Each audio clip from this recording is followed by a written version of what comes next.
Hello दोस्तों, कैसे हैं आप लोग। आई होप कि आप लोग अच्छे होंगे। तो दोस्तों आज हम स्टार्ट कर रहे हैं टाइम एंड वर्क। आप लोगों को पता है कि टाइम एंड वर्क जो चैप्टर है वो हमारे लिए काफ़ी इम्पॉर्टेंट है, क्योंकि आप कोई भी एसएससी का पेपर दे दीजिए या फिर मान लीजिए कि सीजीएल दे रहे हैं या सीएचएसएल दे रहे हैं या किसी बैंक का एग्ज़ाम दे रहे हैं, बैंक पीओ दे दीजिए या क्लर्क का दीजिए या फिर निफ्ट का दीजिए, एनआईडी का दीजिए, कोई सा भी सीयूटी का पेपर देंगे, हमेशा आपको टाइम एंड वर्क जो चैप्टर है वो हमेशा उसके क्वेश्चंस कम से कम एक दो देखने को मिलते हैं। तो ये काफ़ी इम्पॉर्टेंट चैप्टर है। तो चलिए स्टार्ट करते हैं। स्टार्ट करने से पहले हम इसमें एलसीएम के बारे में जानेंगे।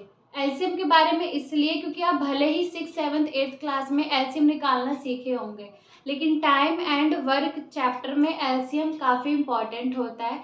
हम बड़े मेथड से नहीं, छोटे मेथड से निकालना सीखेंगे, क्योंकि हमारे पास टाइम की काफ़ी कमी होती है पेपरों में। भले 6th 7th में 3 घंटे में पेपर करना होता था, लेकिन यहाँ पे तो हमारे पास काफ़ी कम टाइम होता है।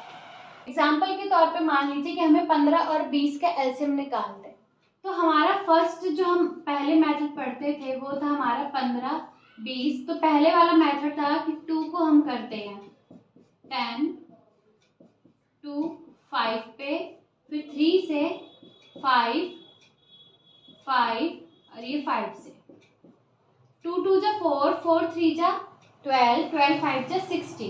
तो इसका आंसर आता है 60।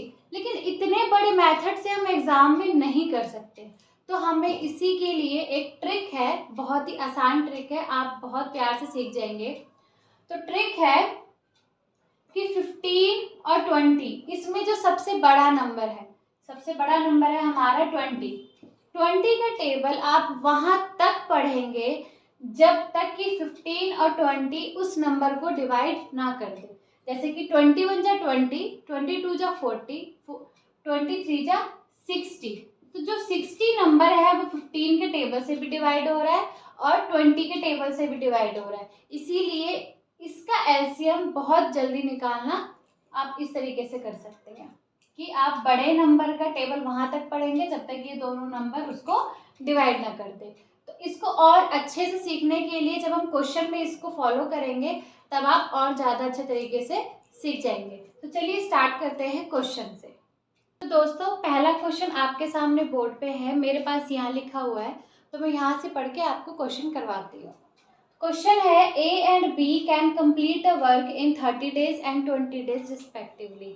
A और B जो है अलग अलग किसी काम को A 30 days में कंप्लीट करता है और B जो है वो 20 days में कंप्लीट करता है।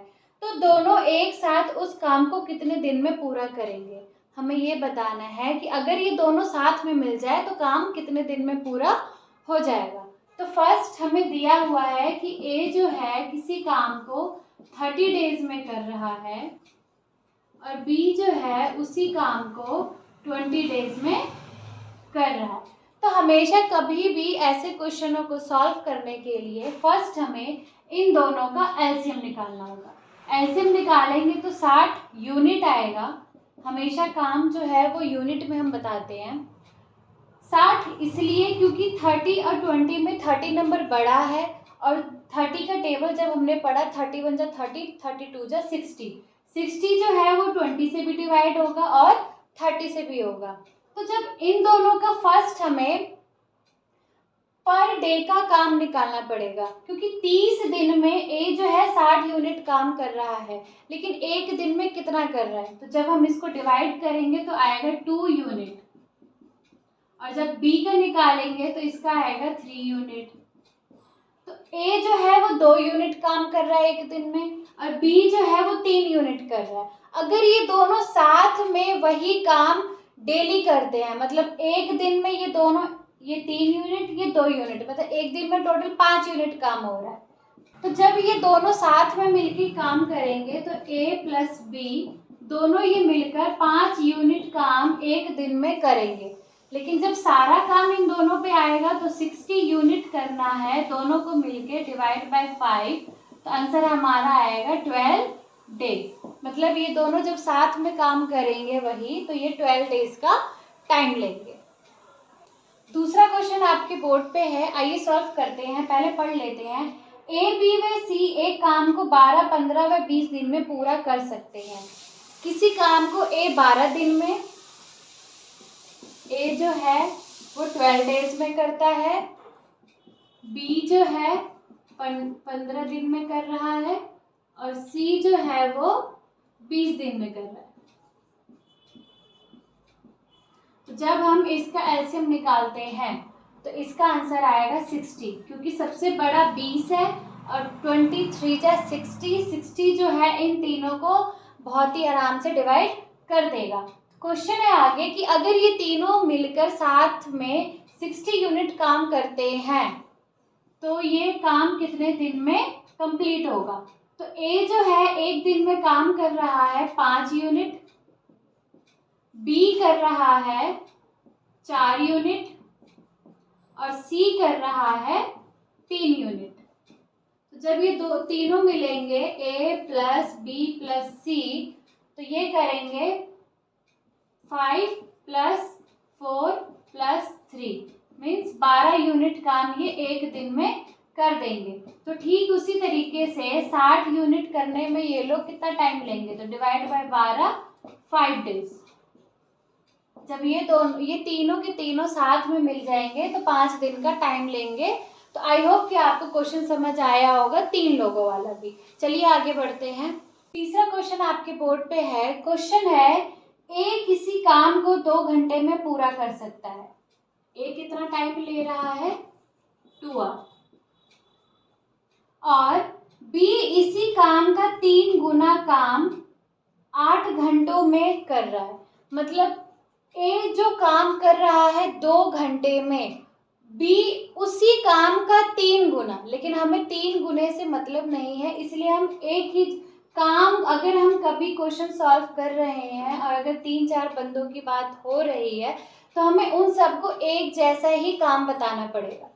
बी जो है इसका 3 गुना काम, मतलब कि मान लीजिए कोई भी काम है तो उसका 3 गुना जो है वो 8 घंटे में कर रहा है, लेकिन हमें तो एक ही गुना चाहिए क्योंकि ए जितना काम कर रहा है 2 घंटे में, तो हमें सेम बी को भी उतना ही काम उस हिसाब से करवाना है। तो हम इसको डिवाइड कर देंगे 3 से। तो हम कहेंगे कि बी उसी काम को 8/3 आवर में कर देता है। सी आगे है, सी उसी काम को 8 घंटे में पूरा कर रहा है, सी इसी काम को 8 आवर में पूरा कर रहा है। यदि वे एक साथ मिलकर काम करना शुरू करते हैं तो काम कितने समय में पूरा होगा। तो सेम क्या रूल है, इन तीनों का हम लोग एलसीएम निकालेंगे। अब आपके दिमाग में ये आ रहा होगा ये तो अपॉन में है, फिर इसका एलसीएम कैसे निकाला जाएगा। तो हमेशा याद रखिए, कभी भी जब हम इस तरीके से फ्रैक्शन वाले नंबर का जब एलसीएम निकालते हैं तो ऊपर वाले नंबर को ध्यान में रखते हैं। हम निकालेंगे 2, 8 और 8 का एलसीएम निकालेंगे। तो इसका एलसीएम आएगा 8। जब 2 को हम 8 से डिवाइड करेंगे तो ए जो है 1 आवर में ये टोटल कितने यूनिट काम कर रहा है, 4 यूनिट। और बी हम लोग क्या करते हैं कि 8 यूनिट 8/3।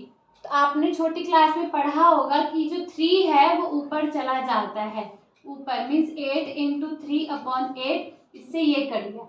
तो हम कहेंगे बी जो है 1 घंटे में 3 यूनिट काम करता है। कितने यूनिट करता है, 3 यूनिट काम करता है। और सी कितना यूनिट काम कर रहा है, 8 को जब 8 से डिवाइड करेंगे तो 1 यूनिट काम करेगा। तो हमें ये कहा गया अगर ये तीनों साथ में मिलके इस काम को करते हैं तो देखिए ए प्लस बी प्लस सी, तो ए कर रहा है 4, ये कर रहा है 3 और ये कर रहा है 1 यूनिट, तो टोटल हुआ 8 यूनिट। मतलब ये लोग 1 घंटे में 8 यूनिट का काम कर रहे हैं और टोटल हमारा काम कितना है, वो 8 यूनिट है। और 1 घंटे में ये लोग कितना काम कर रहे हैं, 8, तो 8 से 8 कट गया, मीन्स ये पूरा टोटल काम है ये तीनों मिलकर 1 घंटे में पूरा कर देंगे। तो आई होप कि आपको ये क्वेश्चन समझ आया होगा। चलिए आगे बढ़ते हैं। तो दोस्तों चलिए आइए करते हैं फोर्थ क्वेश्चन। फोर्थ क्वेश्चन आपके स्क्रीन पे है। क्वेश्चन है कि ए किसी काम को 20 दिन में और बी 5 दिन में करता है। यदि सी को कार्य करने में उतना ही समय लगता है जितना ए और बी को साथ में मिलकर लगता है। तो लिखा है कि ए जो है किसी कार्य को 20 दिन में कर रहा है, बी जो है उसी कार्य को 5 दिन में कर रहा है, और सी का हमें पता नहीं है। सी उसी कार्य को उतने टाइम में करेगा जितना ए और बी लेते हैं। तो फर्स्ट हमें क्या है, टोटल काम निकालेंगे। तो 20 और 5 का एलसीएम कितना आएगा, 20 यूनिट। ए जो है एक दिन में कितने यूनिट काम कर रहा है, वो कर रहा है 1 यूनिट। और बी जो है एक दिन में कितने यूनिट काम कर रहा है, तो वो कर रहा है 4 यूनिट। और बी जो है वो कितने यूनिट काम कर रहा है एक दिन में, वो कर रहा है 4 यूनिट। तो हमें कहा है जितना ए टाइम ले रहा है और बी टाइम ले रहा है, उसी उन दोनों के जोड़ का टाइम सी ले रहा है। तो ये 1 ले रहा है, ये इसका मतलब ये टोटल एक दिन में कितना यूनिट काम कर रहा है, 5 यूनिट। दोस्तों अगर सी एक दिन में 5 यूनिट कर रहा है, इसका मतलब 20 यूनिट वो कितने टाइम में कर रहा होगा, 4 डेज में। ठीक है दोस्तों, कितने दिन में कर लेगा, 4 डेज में। अब हमसे ये कहा गया है कि अगर ये तीनों साथ मिलके 20 यूनिट काम करते हैं तो कितने दिन का टाइम लेंगे। तो हमें पता है 1 यूनिट, 4 यूनिट और 5 यूनिट, टोटल हुए हमारे 10 यूनिट।